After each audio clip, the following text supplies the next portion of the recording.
Welcome back. Radio city joke સ્ટુડિયોમાં આપનું સ્વાગત છે. ક્યાં બાત હે ક્યાં બાત હે. શું થયું? આ 2 ઓક્ટોબર ગાંધી જયંતિના દિવસે પ્રધાનમંત્રી એવું ડિક્લેર કર્યું કે ખુલ્લામાં હવે કોઈ શૌચ નથી કરતું. નો ટોયલેટ ઇન ઓપન. આ વસ્તુથી આપણો દેશ મુક્ત થઈ ગયો. ક્યાં વાત હેલા. Yes, correct. તો તું તો હવે ભૂખ્યો મરી જશે ભૂંડ. ભૂંડ કોણ? પણ મને ભૂંડ કહો છો લા. એ તો તુલા પણ આવું નીચે જોઈને ચાલ્યા કરે છે, તારામાં મને ભૂંડ જ દેખાય. હું કરું? બે જાવ ને લા. ટૂંકમાં હવે બહાર ના જતો. હું ક્યારે બહાર નથી જતો. મારા ઘરે જ ટોયલેટ બનાવ્યું છે. એમ અમારે ત્યાં તો દાળ ભાત શાક રોટલી એવું બનાવ્યું છે. બે ટોયલેટ નું કહું છું લા. તમારે ગમે તે રીતે મને ભૂંડ જ સાબિત કરો. સારું અકળીશ નહીં. તને ખબર 2 ઓક્ટોબરના બીજું શું થયું? શું?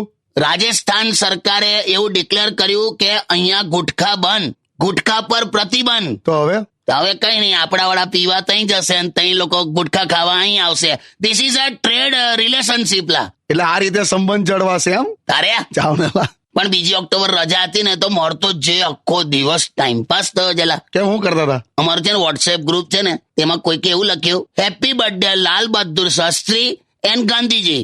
પણ થોડી વાર રહીને કોકનો જવાબ આવ્યો કે ભાઈ આ બંને આ ગ્રુપમાં નથી.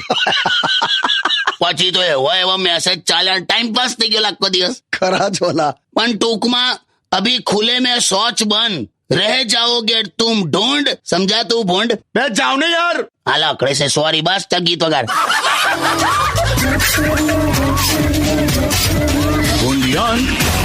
Radio City.